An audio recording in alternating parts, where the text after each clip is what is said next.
राज्याचे आरोग्यमंत्री तानाजी सावंत यांच्या ताफ्यातील गाडीला कोल्हापुरात अपघात झाल्याची माहिती समोर आली।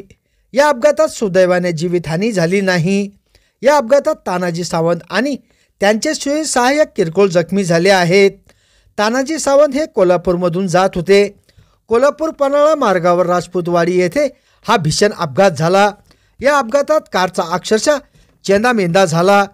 घटनेची माहिती मिळताच पोलिसांनी घटनास्थळी धाव घेतली असून पोलीस अधिक तपास करीत आहेत। कोल्हापुरात करवीर निवासिनी अंबाबाईचे दर्शन घेतल्यानंतर आरोग्यमंत्री तानाजी सावंत ज्योतिबाच्या दर्शनासाठी जात होते।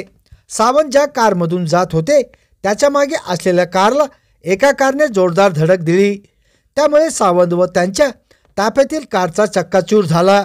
सुदैवाने या अपघातात कोणतीही जीवितहानी झाली नाही। अपघातात सावंत यांना अगदी किरकोळ मार लागला। त्यांच्या सहाय्यकालाही मार लागल्याची माहिती समोर येत आहे। कोल्हापूर पन्हाळा मार्गावर हा अपघात झाला। दुर्घटना घडल्यानंतर सावंत यांनी गाडीतून उतरून जखमींची विचारपूस केली। त्यानंतर त्यांचा ताफा पुन्हा रवाना झाला। हा अपघात झाल्यानंतर जिल्हा प्रशासनाकडून सावंत यांना रुग्णवाहिका का देण्यात आली नाही असा सवाल केला जात आहे।